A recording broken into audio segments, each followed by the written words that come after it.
गणेशाय नमः। श्री सरस्वत्यै नमः।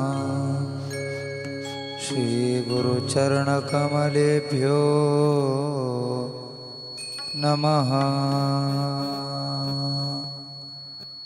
सच्चिदानन्दरूपाय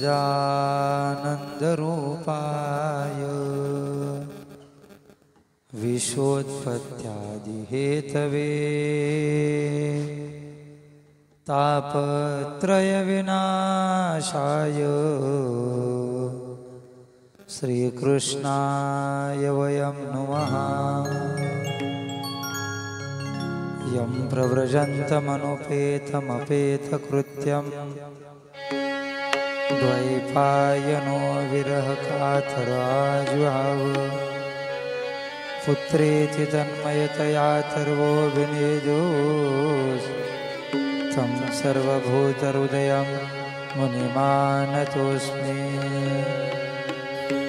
जन्माद्यस्य यतोऽन्वयादितरतश्चार्थेष्वभिज्ञस्वराट् तेने ब्रह्महृदाय आदिकवये मुह्यन्ति यत्सूरयः। तेजो वारिमृदां यथा विनिमयो यत्र त्रिसर्गो मृषा धाम्ना स्वेन सदा निरस्तकुहकं सत्यं परं धीमहि। वंशे विभूषितकरा नवनीरदाभा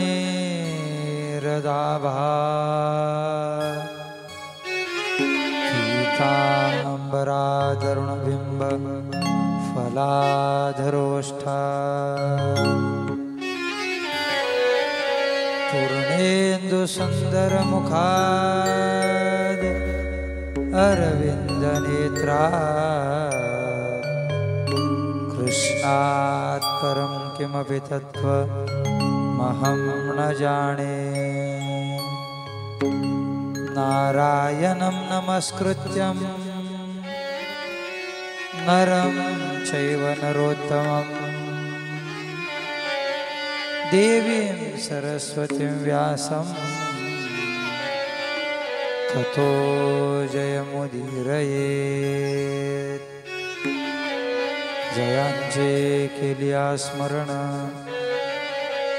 होय सकळ विद्येचे आदिकरण। तेची वंदो श्रीचरण श्री गुरूंचे ते नमस्कारो न्याता।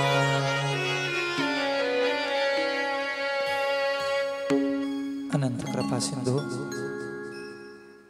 भगवान पंढरीश पांडुरंग परमात्मा कैवल्य साम्राज्य चक्रवर्ती विश्व माऊली ज्ञानोबा वैराग्य रागरसिक श्रीमंत श्री जगद्गुरु तुकोबाराय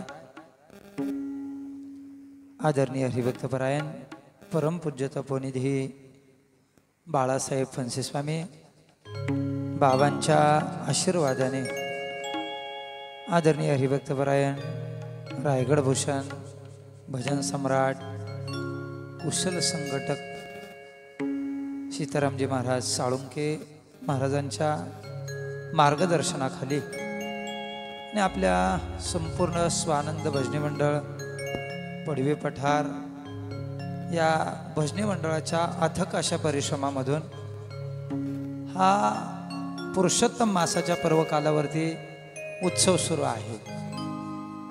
अतिशय महत्त्वाचा उत्सव आहे आणि एक सांगू, या उत्सवाच्या मध्ये जे काही आपले तरुण भजनी मंडळ आहे या सर्वांना खूप मोठा अनुभव देऊन जाणारा हा कार्यक्रम आहे। काय मी आल्यापासून पाहतोय हे सर्वच नियोजन सगळेच तरुण करतायत, सगळेच तरुण करतायत आणि इतका मोठा उत्सव तरुणांनी एकत्र येऊन करावा याच्यापेक्षा मोठी दुसरी सद्भाग्याची गोष्ट नाही. काय आहे, अनेक वेळेला आपण पाहत असतो, मी स्वतः इकडे पाहिलेलं आहे, सगळे आपले कार्यक्रम किती दिवसाचे, 1.5 दिवस, 2.5 दिवस, जास्तच मोठा असला तर 3.5 दिवस. महाराज विवेकदादा, रामकृष्ण बाबा लहवीतकर म्हणून एक खूप मोठं नाव आहे नाशिकमध्ये, त्यांच्या तिथं आता 42 दिवसाचा सप्ताह चालू. किती? 42 दिवस. 42व्या दिवशी काला आहे. म्हणजे अधिक मासाच्या सुरुवात मागच्या 18 पासून सुरुवात झालाय, तो 28 का 29ला काल आहे. पण ते जे काही मोठं नियोजन आहे, ते मोठं नियोजन करायला मोठमोठी मंडळी आहेत. पण आपलं हे 7 दिवसाचं नियोजन करायला आपण सगळीच तरुण मंडळी अतिशय तन मन धनाने दिवसाची रात्र करून हा उत्सव यशस्वी करण्याकरता आपण अट्टाहासाने प्रयत्न करतायत. याच्यापेक्षा मोठ्या आनंदाची दुसरी गोष्ट नाही दादा, खरंच गोष्ट नाही. आम्ही स्वतः आमच्या तिथं इगतपुरीला अनेक उत्सवांचं नियोजन करतो, पण स्वतःहून मुलांनी या काही कार्यक्रमाची डेअरिंग केली नाही. का? कारण सगळ्याच गोष्टी पाहाव्या लागतात ना. बरं ठीक आहे, आपण फक्त उत्सव करू, भजन सांभाळू, पण हे बाकीचा व्याप पाठीमाग आहे ना, तो स्वयंपाक आहे. नियोजन आपलं 50 माणसाचं, रात्री 250 माणसांनी जेवण केलं. बरं, कार्य एखादं सिद्धीला नेत असताना अनेक प्रकारच्या अडचणी येतात. अनेक बाबा, अहो एका दिवसाचा कार्यक्रम म्हटला तरी नाकी नऊ येतात. इथं 7 दिवसाचा 100 मुलांना सांभाळून त्यांच्याकडून योग्य काम करून घेऊन महाराजांनी हा गोड नियोजन त्या ठिकाणी केलेलं आहे. एक 8-10 दिवसापूर्वी महाराजांचा संपर्क मला झाला. म्हणे महाराज, अधिक मासामध्ये काय तुमचं नियोजन? म्हटलं बाबा नियोजन तसं काय नाही, एक लहवीतला सप्ताह चालू आहे, तिथं हरिपाठाचं नियोजन माझ्याकडे असतं, मी आहे तिथं. आणि 5 तारखेपासून 10 तारखेपर्यंत पंढरपुरात आहे. मग म्हणे 11 पासून, म्हटलं 11 पासून निवांत आहे. म्हटलं तुमच्या डोक्यात काही आहे? म्हणे संपूर्ण महाडमध्ये कितीतरी ठिकाणी आणि संपूर्ण महाराष्ट्रभर नव्हे जगभर अधिक मासाचे अनेक उत्सव चालू आहेत. आपली इतकी मोठी संस्था आहे, गायक, वादक, गुणीजन, कीर्तनकार सगळेच आपले आहेत, परंतु आपल्या संस्थेने असं अजून काही नियोजन केलेलं नाही. मग म्हटलं करताय? म्हणजे विचार तर डोक्यात तोच आहे. ठीक आहे म्हणे, मग करा. मग असं म्हटल्याच्या नंतर महाराजांना सांगितलं, मी 11 पासून निवांत आहे, तुम्ही ज्या दिवशी म्हणाल त्या दिवशी मी यायला तयार आहे. लगेच महाराजांनी सांगितलं, मी तुम्हाला सकाळीच फोन करतो. सकाळी बरोबर 10:30 वाजता महाराजांचा फोन आला. महाराज नियोजन झालं. मी स्वतः शॉक झालो. रात्री 11ला ही व्यक्ती बोलते की आपल्याला असं नियोजन करायचंय आणि सकाळी 10 वाजता म्हणतात नियोजन झालं. खूप विशेष वाटलं. म्हटलं तुम्ही नेमका सगळ्यांना कॉन्टॅक्ट केला का नाही? काय नाही, आपली मुलं आहेत. आणि खरंच एक अनेक वेळेला सांगत असतो, म्हणजे पंढरपूर वारीमध्ये, आमच्या त्र्यंबक वारीमध्ये, आपल्या ज्ञानपीठामध्ये जितकी तरुणांची संख्या आहे तितक्या तरुणांची संख्या महाराष्ट्राच्या एकही संस्थेत नाही. आळंदीची संस्था जर सोडली ते मोठं प्रस्त आहे, पण हे बाकीचे जे काही ज्यांचं स्वतंत्र अस्तित्व आहे त्यांच्याकडे तरुण मुलं इतकी नाही, कोणाकडेच नाही. आपल्याकडे तरुण मुलं असण्याची 2च कारणं आहेत. आपल्याकडे तरुण मुलं असण्याची 2 कारणं आहेत.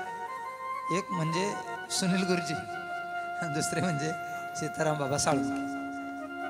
काय झालं, या व्यक्तींनी मुलांना फक्त मृदंगाचं, गायनाचं शिक्षणच दिलं नाही, तर याच्याबरोबर संस्कार सुद्धा दिले. समाजामध्ये राहावं कसं, वागावं कसं, बोलावं कसं, प्रत्येकाला प्रेम कसं द्यावं, हे सगळं या 2ही व्यक्तीने सगळ्यांना शिकवलं आणि त्याचाच परिपाक म्हणजे हा आजचा उत्सव. त्याचाच परिपाक म्हणजे हा उत्सव. रात्री आमची चर्चा झाली. राहुल दादा इतकी गोड तयारी. महाराजांच्या मुखातून एक शब्द गेला का फक्त रिंगे गुरुजी ते दोघं तिघं जर सोडले तर महाड, पोलादपूर आणि मानगाव या तीनही तालुक्यात राहुल दादाच्या तयारीचा दुसरा माणूस नाही. अतिशय म्हणजे खरंच. आणि इतक्या कमी वयामध्ये माझं आयुष्य याच्यात गेलंय. लहानपणापासूनचा मी माळकरी, लहानपणापासूनचा. पण अजूनही मला गायनातलं काहीच कळत नाही, त्याच्यातलं गही कळत नाही. फक्त एक व्याख्यान थोडंसं आबांच्या संगतीत राहून शिकलो. आणि म्हणून हा अट्टहास गोड. सगळ्यांचं नियोजन गोड आहे. भगवंताच्या कथेचं चिंतन आपण करतोय. ऐका, 2 महत्वाचे विषय काल आपण चिंतनात आणले. नंबर 1 श्री शुक महामुनींचे चरित्र. बाबा श्री शुकांचे चरित्र. आणि दुसरं चरित्र आहे राजा परीक्षितीचं चरित्र.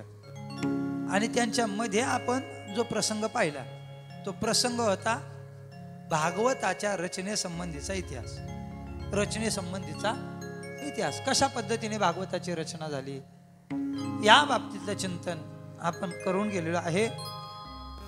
काल शेवटी असा विषय आपण पाहिला का राजा परीक्षितीला शाप मिळालेला आहे का येत्या 7 दिवसामध्ये तक्षक नावाचा सर्प तुला दंश करेल आणि तुझा त्याच्यामध्ये काय होईल, मृत्यू होईल. कोणी शाप दिला होता तो?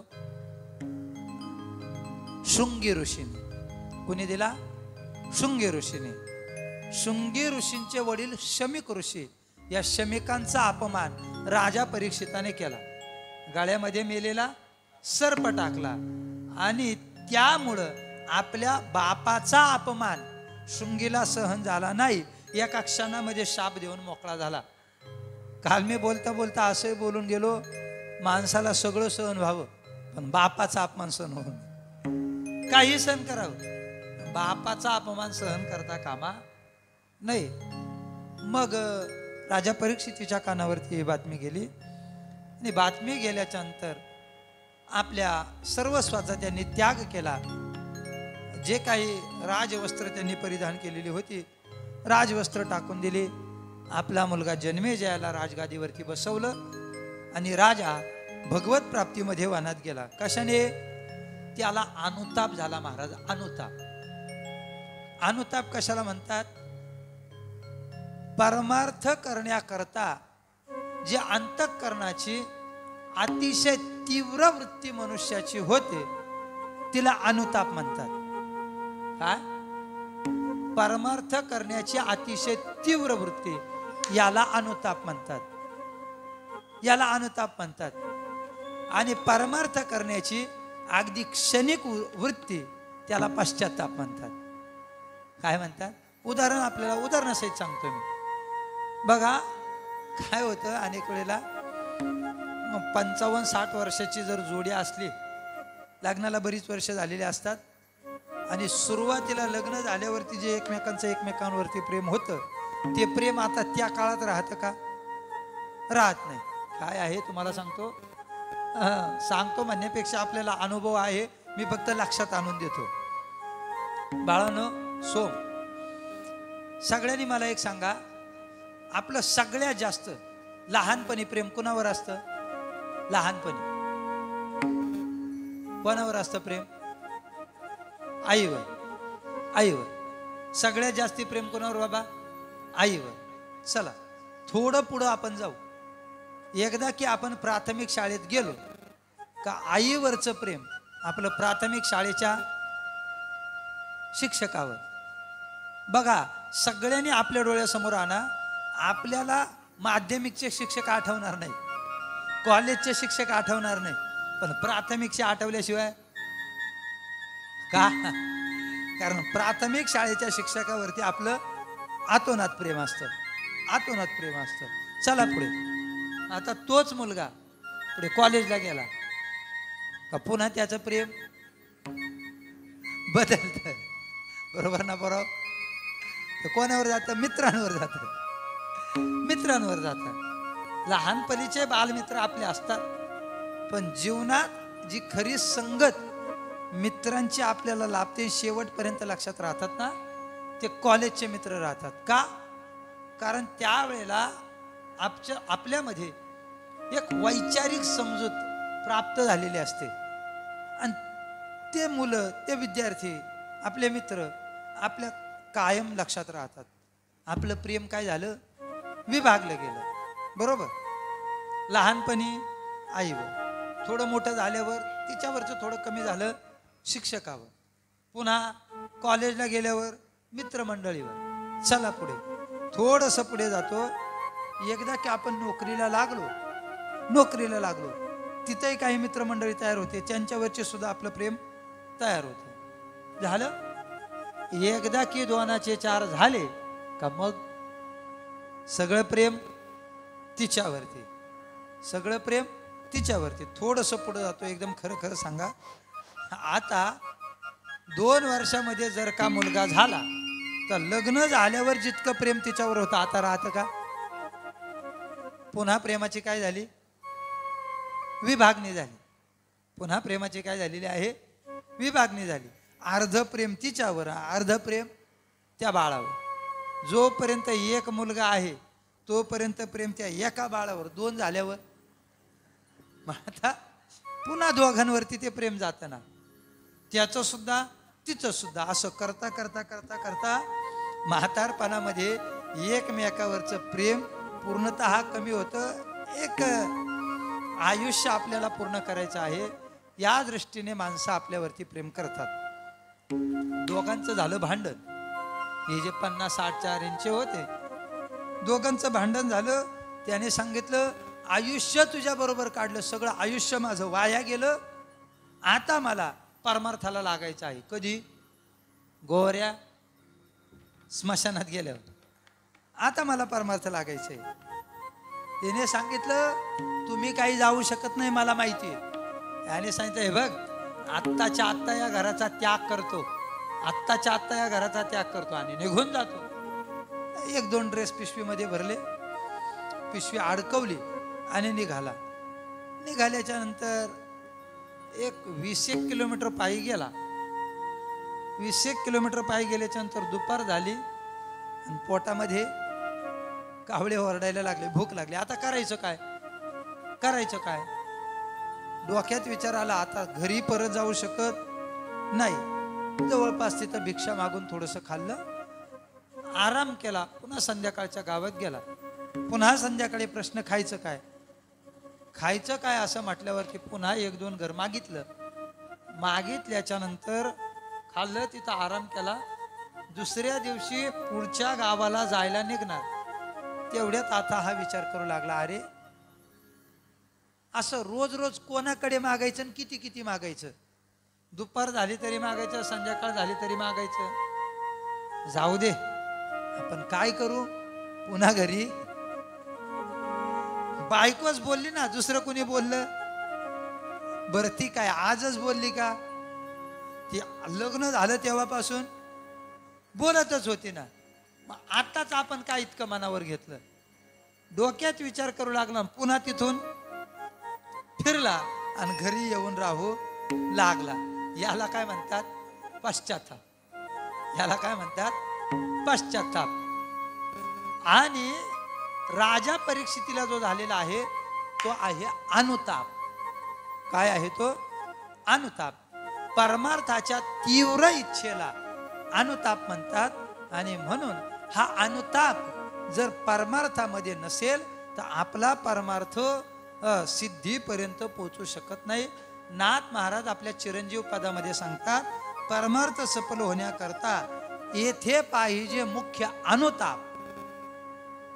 परमार्थ सफल होण्याकरता इथं अनुताप पाहिजे. अनुताप म्हणजे काय? एकदा गेलं ना परत माघारी घेत नाही. परमार्थाला लागलं म्हणजे लागलं. या परिसरामध्ये आबांच्या मुखातून अनेक वेळेला लागलेलं आहे, ऐकलेलं आहे. आबा सांगतात, इकडे कोकणामध्ये लोक शक्यतो वारकरी होत नाही, पण एकदा का ती वारकरी झाली का पुन्हा शेवटच्या श्वासापर्यंत बदलत नाही. शेवटच्या श्वासापर्यंत बदलत नाही. वरती आमच्याकडे जर पाहिलं तर दुर्दैवाची गोष्ट अशी आहे, कित्येक लोक कित्येक वेळेला माळा घालतात आणि कित्येक वेळेला काढतात. चुकीची गोष्ट आहे. निश्चित स्वरूपाने ते कशाने घालतात? पश्चातापाने. आणि इकडे घालतात अनुतापाने. हा, नाथ महाराज सांगतात जर अनुताप असेल तर भगवंताच्या चरणावरती भाव तयार होईल, अन्यथा होणार नाही. नाथ महाराजांचं गोड प्रमाण आहे. अनुतापाविन अनुतापाविन अनुतापाविन भाव कैसा राही. अनुतापाविन अनुतापाविन अनुतापाविन भाव कैसा राही. अनुतापाविन अनुतापाविन अनुतापाविन अनुतापाविन अनुतापाविन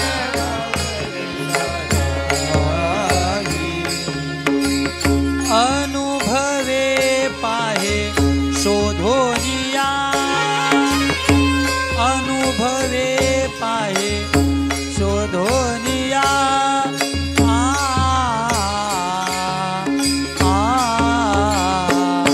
हरिमुखी गाता हरिमुखी गाता हरिमुखी गाता हरिमुखी गाता हरिमुखी गाता हरिमुखी गाता.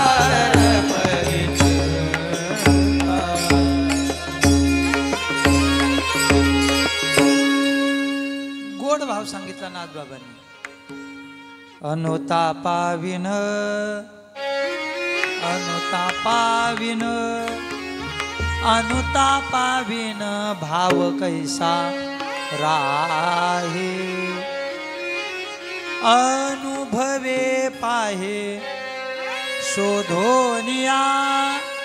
बाबा, अनुतापाशिवाय भगवंताच्या चरणावरती भाव राहत नाही. आणखी एक उदाहरण आपल्याला देतो, सर्वांच्या परिचयाचं आहे. तुलसीदासजी महाराज सर्वांना माहिती आहे. सर्वांना माहिती आहे. नवीनच लग्न झालं आणि एकदा का नवीन लग्न झालं का पत्नीवरती खूप जास्त प्रेम असतं. खूप जास्त, विचारच नाही. काय झालं, तुलसीदासजींची पत्नी त्यांच्या माहेरी गेली. आणि माहेरी बाबा गेल्याच्या नंतर तुलसीदासजी इकडे तिच्या विरहाच्या आठवणीमध्ये फार सूक्ष्म झाले. कधी माझी पत्नी मला भेटेल, कधी माझी पत्नी मला भेटेल. एक दिवस कसा तरी तुलसीदासजींनी काढला, दुसरा दिवस कसा तरी काढला. संध्याकाळच्या वेळेला मात्र तुलसीदासजींना असं वाटलं का कोणत्याही परिस्थितीत माझ्या पत्नीला भेटण्याकरता मी गेलोच पाहिजे, गेलोच पाहिजे. पावसाळ्याचे दिवस होते, खूप पाऊस चालू होता. तेवढ्या पावसात तुलसीदासजी तिला भेटण्याकरता निघाली. एवढं प्रेम. नदीला पूर आलेला, नदीला पूर आलेला. त्या पुरामधून एक प्रेत वाहत होतं. ते तरंगलेलं होतं.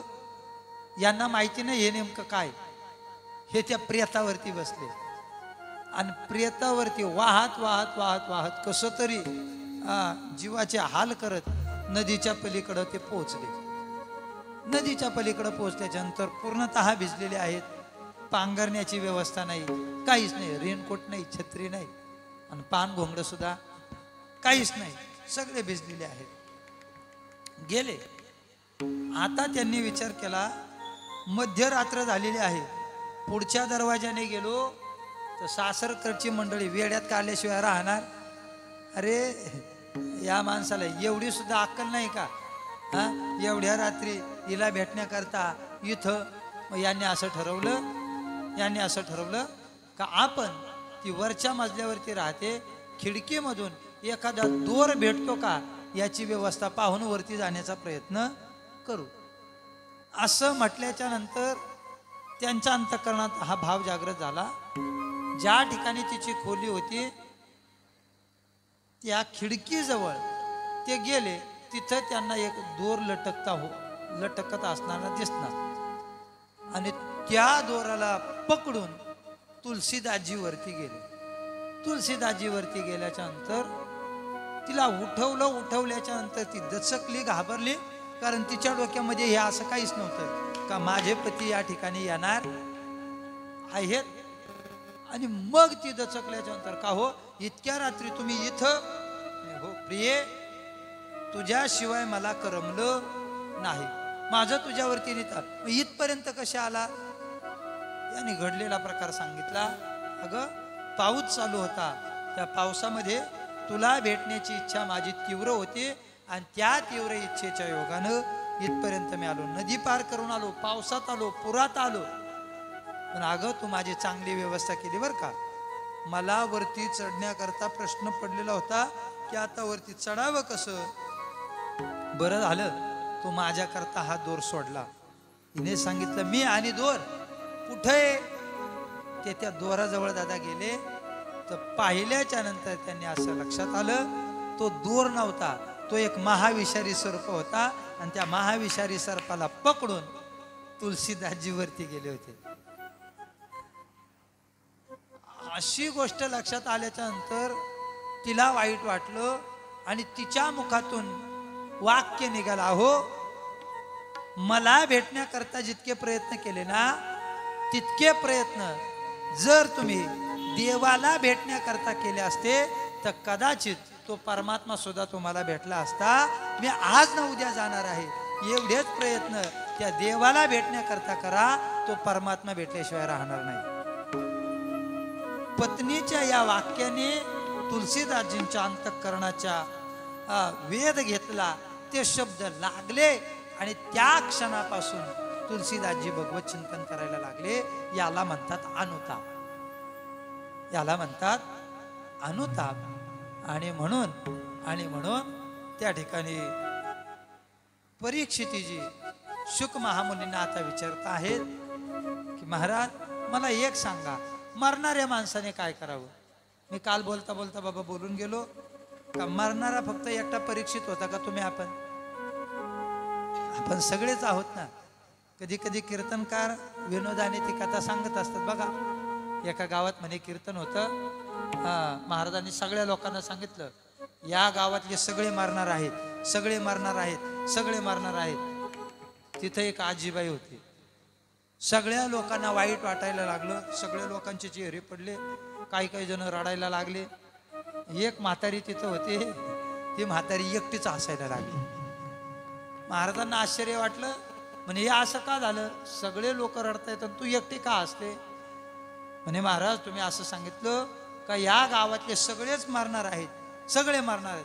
म्हणे मग हो ते निश्चित आहे. म्हणे मी याच्या करता असते कारण मी या गावची आता बाई तू त्या गावची आस नाही तर दुसऱ्या गावची, कोणत्याही गावची असली तरी मरावं लागेल आणि मरावं लागेल. का? कारण तो काळ आहे ना, तो काळ आपली वाट पाहतोय. नाथ बाबा अतिशय गोड सांगतात, घडी घडी काळ वाट याची पाहे, घडी घडी काळ वाट याची पाहे, घडी घडी काळ वाट याची पाहे, घडी घडी काळ वाट याची पाहे, घडी घडी काळ वाट याची पाहे, घडी घडी काळ वाट याची पाहे.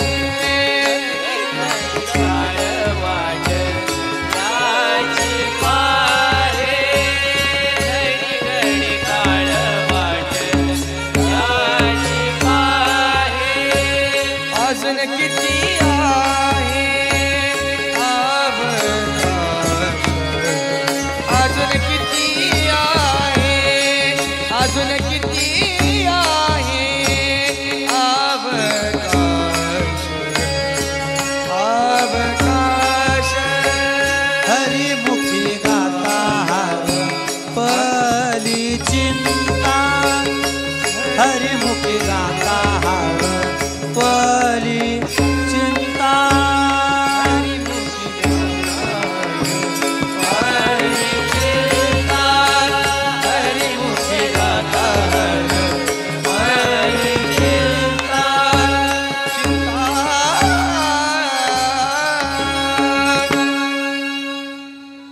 काळ इतका शक्तिशाली आहे, इतका शक्तिशाली आहे, तो आपली प्रत्येकाची क्षणाक्षणाला वाट पाहतो.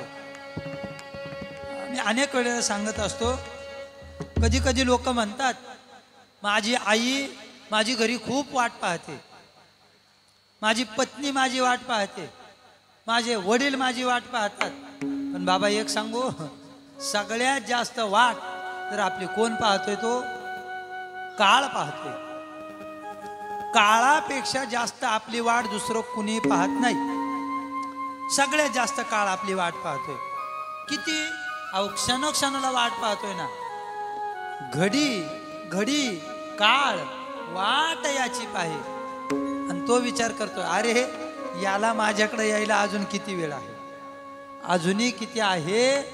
अव हाची अनुताप घेऊन सावध, आणि काहीतरी बोध करी म्हणा. एक तास उरला खटवांगरायासी, भाग्यदशा कैसी प्राप्त झाली. बाबा प्रत्येकाने आपण सावध झालं पाहिजे, सावध झालं पाहिजे. काळ कधी येईल आणि कधी आपल्याला घेऊन जाईल कुणाला एवढं सुद्धा कळणार नाही बाबा, एवढं सुद्धा कळणार नाही. महाराजांचं एक गोड प्रमाण आहे, पाहतो उंदीर घेऊन जाय बोका, आणि तैसा काळ लोका नेत असे.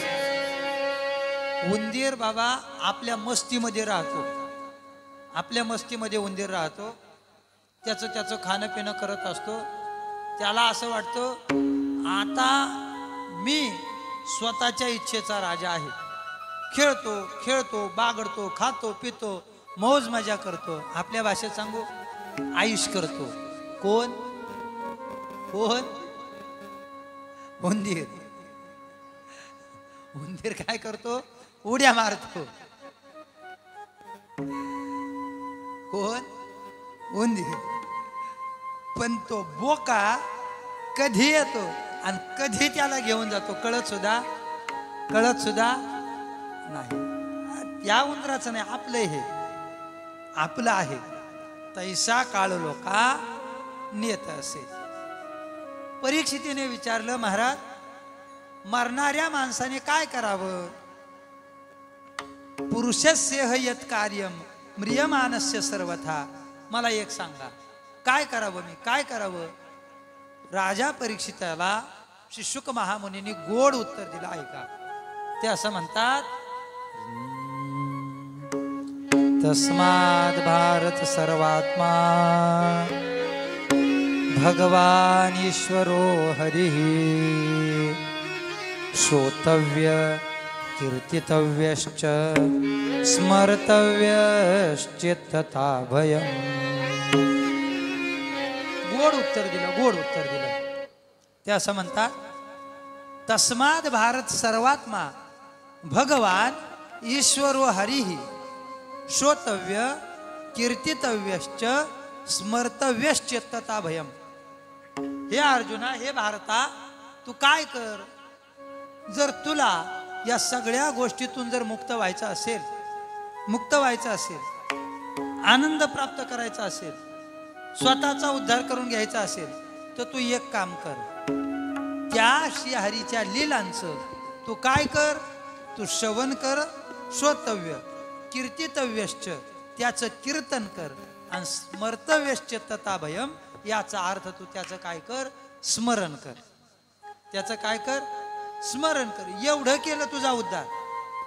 सोपं सांगितलं ना, सोपं सांगितलं. काय श्रवण, कीर्तन आणि स्मरण. कितीही सामान्य व्यक्ती असू द्या, किती सामान्य व्यक्ती असू द्या, तरी त्याला या तीन पैकी एखादी तरी गोष्ट बाबा जमणार. काहीच नाही जमलं तरी ऐकायचं तरी जमणार. एखादा म्हटलास तो बहिरा असला तर त्याने काय करायचं, त्याला जेवढं येतंय तेवढं त्याने मुखाने स्मरण करायचं, त्याचं चिंतन करायचं, त्याच्या लीलांचं चिंतन करायचं. नाही तो बहिराय आहे आणि मुकाय आहे, मग त्याने काय करावं, त्याने परमात्म्याच्या लीला आपल्या फोटोंच्या माध्यमातून अंतःकरणात साठवाव्या आणि त्याचं चिंतन आपल्या अंतःकरणामध्ये ठेवावं. त्याचं चिंतन आपल्या अंतःकरणामध्ये ठेवावं. श्रवण, कीर्तन आणि स्मरण या तीन गोष्टी जर तू केल्या तर निश्चित स्वरूपाने तुझा काय होईल, उद्धार होईल. काळजी करू नका, होईल. कसं होईल, प्रत्येकाचा उद्धार होईल श्रवणाने, कीर्तनाने, स्मरणाने. बघा, अतिशय गोड भाव आहे. परमात्म्याच्या अवतार कार्याची मीमांसेचा आपण थोडक्यात विचार करू आणि पुढे आपण चरित्राला प्रारंभ करू. तत्पूर्वी 1-2 मिनिटं सर्वांनी भजन करा. नारायण नारायण. कंसा माने भरवसा बोलण्याचा, आठवाईचा पुत्र वधील तुझसी. बाबा, आठवाईचा पुत्र जो आहे ना, तो काय करेल, तुझा वध करेल असं ऐकलं. ऐकोनी मानसी क्रोधावला, राग आला. परिणाम, खडक काढली, तलवार कमरेला होती, तलवार काढली आणि मारायला धावला, उगारली आणि तेवढ्यात वसुदेवांनी हात धरला. अरे काय करतो, कोण आहे बघ ना, तू राजा आहेस, ही तुझी बहीण आहे, अगोदर ही स्त्री आहे, तुझी बहीण आहे, नववधू आहे, आणि राजाने एका अबला स्त्रीला मारलं, हे शोभा देणार नाही. म्हणून एक काम कर, हिला मारू नको. तुला त्रास काय आहे, म्हणजे हिच्या पोटी येणारा 8वा मुलगा मला त्या ठिकाणी मारणार आहे. वसुदेवांनी मधला पर्याय काढला, एक काम कर, हिला जी मुलं होतील ना ती सगळी आम्ही तुम्हाला आणून देऊ. तुझा विश्वास नसेल तर ठेवी बंदी खाणे नामा म्हणे बाबा. आणि मग नामदेव महाराज त्यांना असं सांगायला लागले का तुम्ही एक काम करा, देईन मी पुत्र सत्य माझे माने, ठेवी बंदी खाणे दूता सांगे, ठेवा बंदी खाणे दूता सांगे. दूताला सांगा आम्हाला बंदी खाण्यात ठेवा, जो मुलगा होईल ती सगळी मुलं आम्ही तुम्हाला देऊन टाकू. असं म्हटल्याच्या नंतर प्रसंग असा घडलेला आहे. लगेच त्यांना कारागृहात टाकले. नियतीच्या नियमाप्रमाणे दिवसामागून दिवस गेले आणि दिवसही गेले. पहिल्या वेळेला देवकी माता गरोदर राहिल्याच्या नंतर तेजस्वी असं देवकी मातेचं स्वरूप आहे. पहिल्या वेळेला प्रसूत झाली. प्रसूतीची बातमी कंसाच्या कानापर्यंत गेली आणि कंसाच्या कानापर्यंत गेल्याच्या नंतर कंस धावत पळत त्या कारागृहात आला. बाळाला उचललं, मारण्याच्या उद्देशाने आला, पण उचललं. त्या बाळाचा चेहरा पाहिला आणि विचार करू लागला, अरे किती गोड आहे. लहान बाळ कोणाचं असू द्या, लहान बाळ बर का, किती लहान, जोपर्यंत त्याच्या गंगा यमुना वाहत नाही तोपर्यंत. लहान बाळ कोणाच आहे, ते काळं सावळं जरी असलं तरी ते चांगलं वाटतं. त्यांनी जवळ घेतलं, खूप आनंद वाटला. विचार करू लागला, अरे मला धोका कितव्या पासून आहे, 8व्या पासून. याच्यामध्ये या बिचाऱ्याचा काही दोष नाही. म्हणून त्याने विचार केला, पुन्हा देवकीकडे देऊन टाकलं आणि देवकीकडे दिले, निघून आला. इकडे देवाला चिंता पडली, अरे जोपर्यंत याचा पापाचा घडा भरत नाही तोपर्यंत मला अवताराला येता येत नाही. मग याचं पुण्य संपवण्याकरता नारद महर्षींना त्या ठिकाणी पाठवण्यात आलं. पुण्य सारावया भेटे देव ऋषी, वधी बाळकाशी ठेवू नको. ऐका बर का, नारद महर्षी गेले आणि कंसाला समोर घेतलं. या नारद महर्षींचं काय विशेष होतं दादा मला माहिती नाही. हिरण्यकश्यप असेल, कंस असेल, रावण असेल, हे जे बाकीचे सगळे लोक होते ना, यांना देवाचा कंटाळा होता, देवाचा कंटाळा होता. पण नारद महर्षी आले का त्यांना खूप आनंद व्हायचा. हिरण्यकश्यपू नारद महर्षी आले तर नारद महर्षींना कीर्तन करायला सांगायचं. कोणाचं? हरीचं. त्याच्या बाळाला मारायला निघाला आणि नारदजींना कीर्तन करायला सांगायचं. काय कला होती त्यांच्याकडे, देव झाले. अवघड होत, त्यांचा विषयच वेगळा होता. आणि मग नारद महर्षी गेले. एक जाताना कमळाचं फुल नेलं. कमळाच्या फुलाला ते सगळ्या पाकळ्या असतात, त्या 8 पाकळ्या आहेत. त्या पाकळ्या कंसाला दाखवल्या आणि सांगितलं म्हणे का रे, मुलगा झाला होता, तू मारला नाही? म्हणे नाही मारला. का? मला धोका 8व्यापासून आहे. अरे या देवांच्या मागं लागू नको, हे कोणाला कसे वेड्यात काढतील सांगता येणार नाही. ते फुल घेतलं त्याच्या समोर, म्हणे याच्या पाकळ्या मोजते. मोजल्या म्हणे 8 पाकळ्या आहेत. आता म्हणे 2 नंबर पासून मोज. आता 2 नंबर पासून मोजले तर जी पहिली होती ती कितवी झाली? 8वी झाली. ती कितवी झाली? 8वी झाली. आता याच्या डोक्यात गरगर व्हायला सुरुवात झाली. आता म्हणे 3री पासून मोज. 3री पासून मोजली. आता 2री कितवी झाली? 8वी. 4थी पासून 3री 8वी. 5वी पासून 4थी 8वी. असं त्याला गोल गोल गोल गोल फिरवलं. पहिली 8वी 8वी पहिली अशी सगळी 8वी करत आली. आता याला चक्कर आली. याने मागचा पुढचा विचार केला नाही, पळत त्या ठिकाणी कारागृहात गेला. त्या बाळाला घेतलं, गरगर गरगर फिरवलं आणि आपटलं. पहिल्या बाळाचा वध केला. अशी 6 मारले. 6 मारले. गोड भाव याच्यामध्ये आहे. ऐका, गोड भाव आहे. कोणते 6 मारले? आपल्या आत असणारी 6 मारली. आपल्या आत 6 प्रकारचे विकार आहेत. काम, क्रोध, लोभ, मोह, मद आणि मत्सर. मोह, मद आणि मत्सर हे षड विकार आपल्या प्रत्येकाच्या अंतःकरणात आहेत. हे जोपर्यंत जात नाही ना, हे जोपर्यंत जात नाही तोपर्यंत परमात्मा येत नाही. परमात्मा येत नाही. तुकोबाराय सांगतात, परमात्मा तुमच्या चित्तामध्ये यावा असं जर वाटत असेल तर ते चित्त अगोदर तुम्ही काय करा?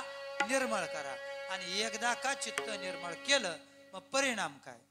येवो ने गोपाळ राहे ते राहे ते येवो ने गोपाळ राहे ते राहे ते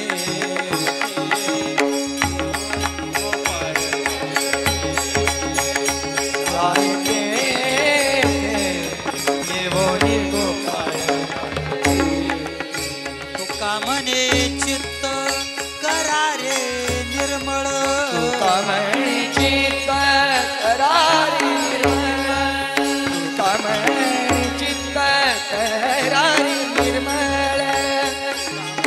चित्त करा रे निर्मळ. येवो नि गोपाळ राहे येवो नि गोपाळ.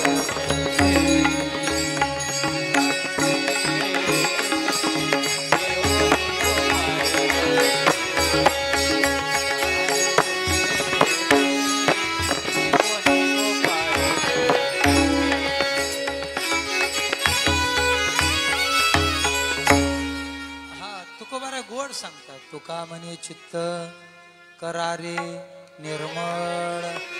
येवो नि गोपाळ राहे तेथे. तो परमात्मा आपल्या चित्तामध्ये येतो कधी? आपण निर्मळ केल्याच्या नंतर. महिला मंडळ बऱ्याच वेळेला जी मुंबईला लोक असतात ते आपल्या घरी येतात. वर्षाने म्हणा, 1.5 वर्षाने म्हणा, 6 महिन्याने म्हणा, आल्या ते आपल्या घरात लगेच राहतात का? नाही. कारण ती जागा राहण्याकरता योग्य नसते. अगोदर येतात, साफसफाई करतात आणि मग तिथं राहतात. मला सांगा, आपण जर अस्वच्छ जागेत राहू शकत नसू, मग परमात्मा आपल्या अस्वच्छ अंतःकरणात नाही राहू शकत. स्वच्छ अंतःकरणात परमात्मा राहू शकत नाही. आणि म्हणून ते चित्त निर्मळ करावं लागतं. 6 हे मारित दुराचारी, कंसाने 6 जणांना मारलं. 7वा जो गर्भ योग मायाने येत आश्चर्य करीत जना माझी. आणि मग 7वा गर्भ त्या ठिकाणी योग मायेने नेलेला आहे. रोहिणी उदरी नेवणी घातला, न कळे कोणाला देवाविन. आणि मग फक्त आणि फक्त परमात्म्याला कळालं. 8व्या वेळेला देवकी माता त्या ठिकाणी गरोदर आहे. इतकं तेज की कंसाचे हृदय जळतसे देवकीचे तेज. दिशे जैसा सूर्य कंसाचे हृदय जळतसे. आणि मग खूप मोठं तेज देवकी मातेच्या चेहऱ्यावरती दिसू लागलं. कंसाची आता खात्री झाली का निश्चित स्वरूपाने हा आपला काळ आहे. आणि म्हणून त्याला आता प्रत्येक ठिकाणी कृष्ण दिसायला लागला. कुठं जेविता बोलता शेजे शिपै निजे आला मज मारावा. काळ दिसलं का त्याला वाटायचं कृष्ण आला. एवढंच नाही, एका महात्म्याच्या मुखातून ऐकलं, वर्णात मोहरी जरी दिसली तरी त्याला वाटायचं हा काय आहे, कृष्ण आहे. काळ काही जरी दिसलं तरी त्याला असं वाटायचं हा काय आहे, कृष्ण आहे. आणि म्हणून चराचरामध्ये कृष्ण त्याला दिसायला लागला. एक सांगू, भीतीने का होईना त्याला चराचरामध्ये कृष्ण दिसायला लागला. ही परमार्थाची भक्तीचीच एक उत्कट अशा प्रकारची भक्तीच आहे. पण कोणती भक्ती आहे ही? वैर भक्ती आहे. वैर भक्ती काय सांगतोय बघा, थोडस कदाचित जड वाटेल. देवाबरोबर लागून राहायचं. मग ते प्रेमाने लागून राहा, रागाने लागून राहा, शिव्या देऊन लागून राहा, नाही तर मग वैराने लागून राहा. एका कीर्तनकाराच्या मुखामधून ऐकलं असं होतं का, म्हणे भक्ती वैरच घ्यायचं ना, मोठ्याशी घ्यायचं. किरकोळ माणसाची घ्यायचं. रावणाने वैर घेतलं कोणाशी? जगाच्या बापाशी, प्रभू रामचंद्राशी. बरं, वैर घ्यायला त्याने काय केलं? बायको पळवली. कोणाची? जगाच्या बापाची. जे करायचं ना ते मोठं करायचं, छोटं काही करायचं नाही. त्याने का होईना प्रत्येक चराचरामध्ये, कणाकणामध्ये त्या परमात्म्याची अनुभूती आपल्याला झाली पाहिजे. आणि मग या पद्धतीने तो विषय झाला. आता परमात्मा अवतार घ्यायला सज्ज झालेले आहेत. सगळे स्वर्गातील देवदेवता त्या ठिकाणी स्वर्गातील देवदेवता परमात्म्याची स्तुती करायला लागले आहेत. महाराज वर्णन करतात, हरी 17 अक्षरात वसे तुझी मूर्ती, यज्ञशा तुझ प्रती नमो नमो. 6 जणे भांडते, 9 जणी स्थापिते, नकळी कोणाशी अंत तुझा. प्रत्येक जण परमात्म्याची त्या ठिकाणी स्तुती करू लागलेला आहे. आपण सुद्धा परमात्म्याची थोडीशी स्तुती करू. त्याचं थोडस स्वागत गीत आपण त्या ठिकाणी म्हणून सर्वांनी पाठीमाग म्हणा. स्वागतम कृष्णा सुस्वागतम कृष्णा, स्वागतम कृष्णा सुस्वागतम कृष्णा.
जण परमात्म्याची स्तुती करू लागले, सगळेजण. एवढंच नाही तर सगळेजण स्वर्गामध्ये परमात्म्याचा अवतार घेण्याची वेळ त्या ठिकाणी जवळ आलेली आहे. आणि वेळ जवळ आल्याच्या नंतर प्रसंग असा घडला. बर, स्वर्गात आनंद आहे याच्यात नवल नाही, पृथ्वीवरती सुद्धा आनंद. मयूरादी पक्षी नृत्य करीताते, नद्या वाहताते दोही थड्या, भूमीवरी सडे केशर कस्तुरी, आनंद अंतरी सकळांच्या. जिकडे तिकडं आनंद आनंद आनंद. का आनंद हो? कारण स्वतः आनंद त्या ठिकाणी येणार होता. आनंद नावाचा माणूस जरी आपल्या घरी आला तरी आपल्याला आनंद होतो. काय? आनंद नावाचा माणूस जरी घरी आला तरी आनंद होतो. आणि त्या जर आनंद नावाचा जावई असेल तर मग तर अति आनंद होतो. विचार करा, इथं आनंदाचं जे मूळ स्वरूप आहे, ज्याच्यामुळे इतरांना आनंद आहे, तो आनंद स्वतः तिथं येत आहे. आणि म्हणून जिकडे तिकडं प्रत्येकाच्या अंतःकरणात आनंद. आणि मग नामदेव महाराज सांगतात, स्वर्गामध्ये आता नगारे वाजायला लागले आणि अप्सरा सुद्धा आनंदाने नाचू लागल्या. की वेळ त्या ठिकाणी आता जवळ आलेली आहे. अभंग म्हणू. बाळकृष्ण आहे त्याच्यात पाळण्यात. घ्या बघा, अभंग होईल. अभंग झाल्याच्या नंतर पुंडलिक वरदेचा गजर होईल. त्यानंतर सर्वांनी सावकाश पुष्प टाकायचे आहेत. त्यानंतर थोडासा कथाभाग आपण बघू आणि मग 2-3 गवळणी आणि आपलं भजन आपण करू. ठेवा त्याच्यामध्ये ठेवा. तोची होता मास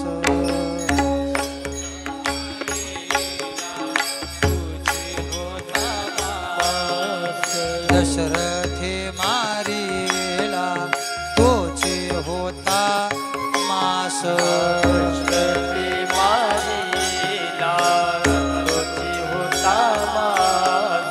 वर्षा ऋतू असे कृष्ण पक्ष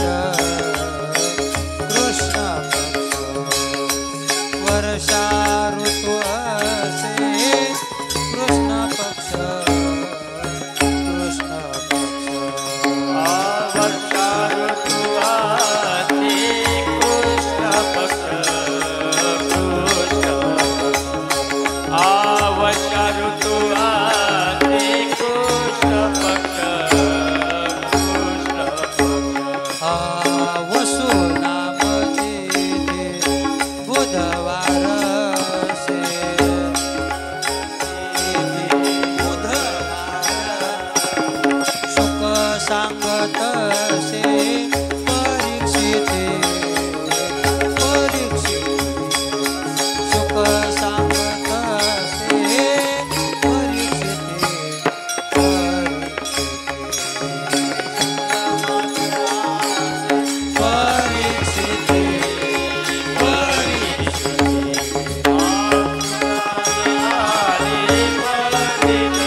अस्त्र लोकपाळा रक्ष पाळा, माया घाली अस्त्र रक्ष पाळा, रक्ष पाळा.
गोपाल कृष्ण कृष्ण भगवान की जय गोपाल कृष्ण भगवान भगवान की जय गोपाल कृष्ण भगवान की जय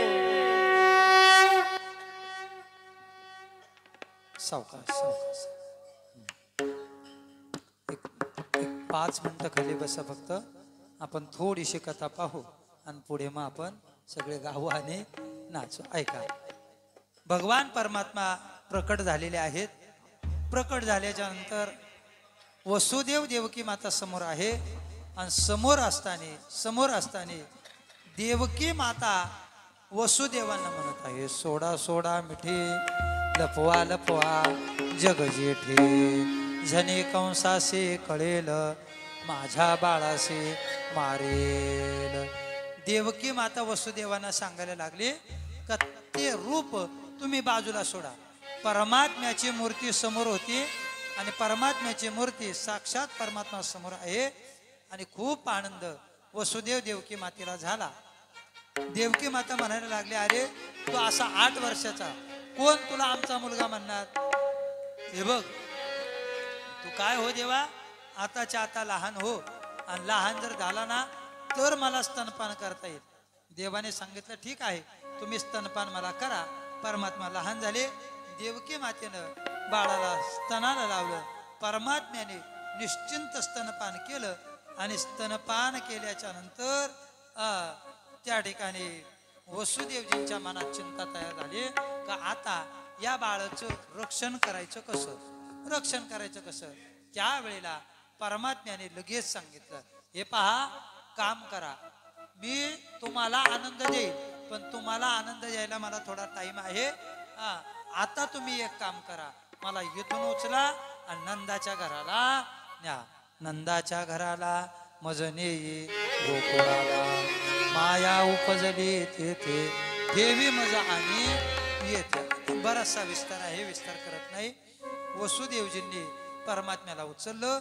नंदबाबाच्या घरी ठेवलं तिथं असणारी माया उचलली इकडे कारागृहामध्ये आणून ठेवली कारागृहामध्ये कंस आला ती रडायला लागली कंस आला तिच्या पायाला धरलो गरगर गरगर फिरवायला लागला आपटणार आकाशात गेली आणि तिने सांगितलं तुझं लागी उपजला मजा आली आणि मग कंसाने यांना बाकीच्यांना सोडून दिलं वसुदेव देवकीला सोडून दिलं आता इकडे गोकुळातला प्रसंग अतिशय गोड आहे गोकुळात प्रसंग सकाळचा प्रसंग बरं का रात्री ठेवलं आता सकाळी नंदबाबा पहाटे गायींचं दोहन करण्याकरता उठले गायी आपल्याकडे शब्द आहे काय दूध काढण्याकरता आमच्याकडे म्हणतात गाय पाजण्याकरता काय पाजण्याकरता गाय पाजण्याकरता ते उठलेले आहेत आणि मग उठल्याच्या नंतर सकाळची वेळ परमात्मा तिथं यशोदा मैयेच्या शेजारी आहेत नंदबाबा गोदोहन करत आहेत नंदबाबाची बहीण आहे सुनंदा नावाची ही सुनंदा यशोदा मैयेच्या जवळ गेली आणि जवळ जाऊन पाहते तर काय यशोदा मैया प्रसूत झालेली आहे शेजारी बाळ आहे बाळाला पाहिला आनंद झाला नाचायला लागली आणि नाचत नाचत नंदबाबाकडे ही वार्ता सांगण्याकरता गेली बातमी सांगण्याकरता गेली आनंदाची बातमी असेल तर महाराज उड्या मारत जातो आपण काही आनंदाची बातमी असू द्या गोठ्यामध्ये नंदबाबा आहेत नंदबाबा आपको लालो भयो हे नंदबाबा तुम्हाला मुलगा झाला आता गोठ्याच्या बाहेरून रस्ता होता बरोबर जोरात आवाज मारला काही गवळणी कोण पाण्याला कोण शेण टाकायला त्या सगळ्या चाललेल्या होत्या आणि त्या गवळणीने हा विषय ऐकला आणि जसा विषय ऐकला तशा त्या गवळणी आता एकमेकीला सांगायला लागल्या गवळण म्हणती गवळण म्हणती गवळण म्हणती गवळण म्हणती गवळण म्हणती गवळण म्हणती उठले तरी हरकत नाही गवळण म्हणती गवळणीला पुत्र झाला यशोदेला पुत्र झाला यशोदेला पुत्र झाला यशोदेला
सगळ्यांनी उठा ना.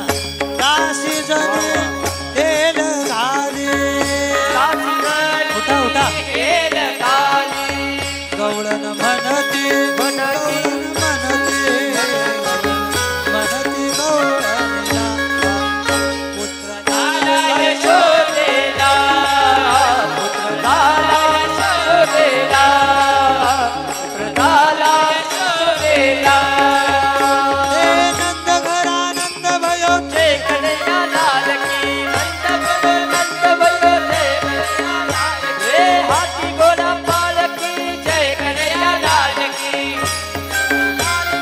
जय कन्हैया लाल नंद भयो जय कन्हैया नंद घरानंद भयो जय कन्हैया लाल की घोडा पालकी जय कन्हैया लाल के. घोड़ा पालकी जय कन्हैया लाल की गोकुळी आनंद झाला बाळकृष्ण घरा आला. गोकुळी आनंद झाला बाळकृष्ण घरा आला.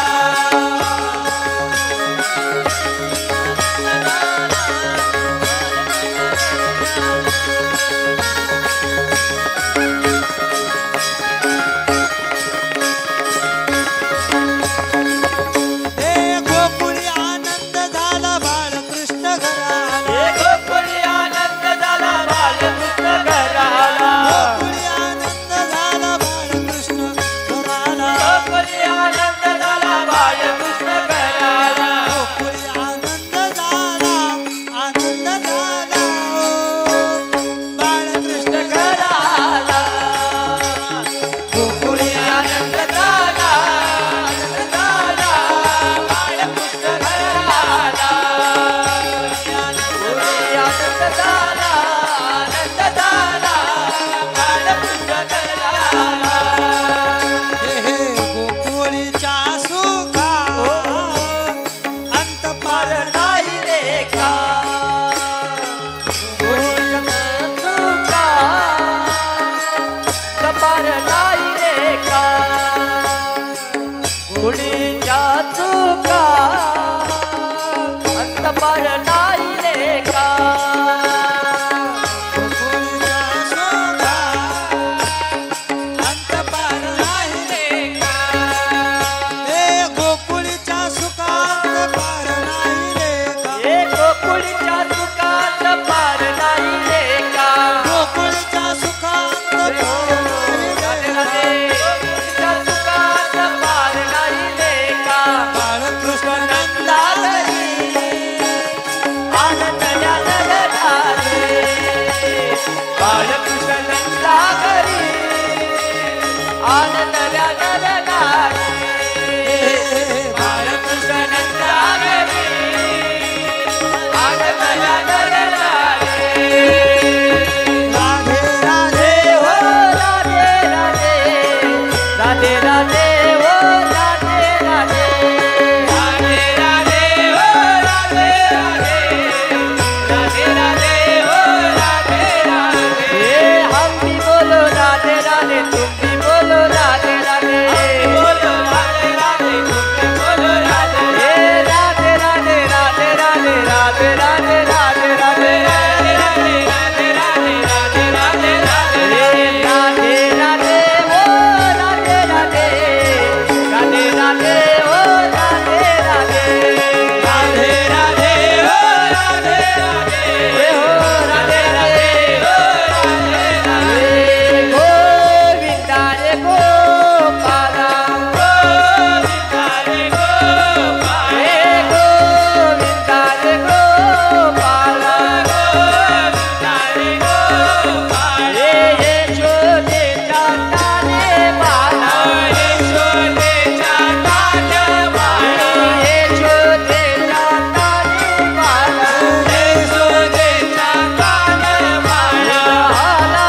भागवत महापुराण के